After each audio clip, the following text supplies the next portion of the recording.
Comment peut-on avoir 25 ans, avoir grandi en Europe, avec l'Union européenne, et rejeter cette Europe aujourd'hui? 1789. Comment peut-on avoir 25 ans, avoir grandi en France, avec la monarchie, et rejeter le roi aujourd'hui?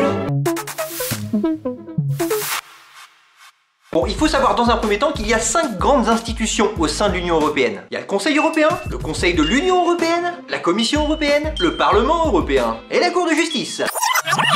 La Commission européenne. Il y a environ la moitié des fonctionnaires de la Commission européenne à Bruxelles qui sont d'anciens ou de futurs lobbyistes privés. La Commission ordonne, contrôle et sanctionne tout pays qui mènerait une politique non conforme aux directives. C'est-à-dire les lois européennes sont au-dessus de nos lois nationales et même au-dessus de nos constitutions. En d'autres termes, les grandes orientations politiques ne sont pas définies par les gens que vous avez élus, mais par la Commission, des gens que vous n'avez pas élus. Mais vous inquiétez pas, hein, c'est des professionnels, ils savent très bien ce qu'ils font les gars. Derrière la Commission, derrière le Parlement, derrière l'expertise et à tous les endroits qui font la politique européenne en réalité dans le concret, derrière tout ça, il y a les multinationales qui, avec leur argent, achètent des députés, achètent des commissaires, achètent des fonctionnaires, achètent des experts, et donc en gros, ont la main, façonnent les politiques prises par l'Union européenne. Si on considère qu'on doit changer de politique mais qu'on peut pas le faire dans cette Europe, c'est logique d'envisager de se barrer. À quoi ça sert de vouloir rester dans l'Union européenne si c'est pour désobéir aux traités et se taper une amende? Et des amendes, la France en a déjà eu plein à payer à l'Union européenne.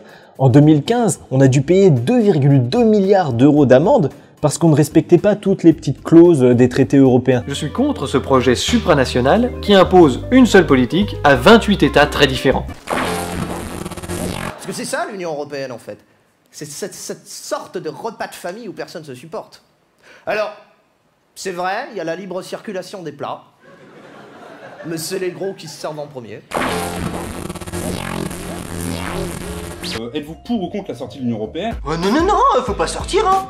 T'es fou toi? Je suis pour qu'on fasse un truc qu'on fait jamais, qu'on nous demande notre avis. On parle de l'Europe, il y a 10 ans, moi la dernière fois que je suis allé voter c'était en 2005. C'était un référendum là. On nous a tous demandé oui ou non. Je suis allé voter, j'ai mis non sur un papier, je l'ai mis dans l'urne. Et 54,8% de la population, on a dit non. J'ai l'impression en fait que ce non là, ce petit trou, c'était mon cul. Et on l'a mis comme ça. Et qu'aujourd'hui ça fait 10 piges que je chie des étoiles européennes. Voilà.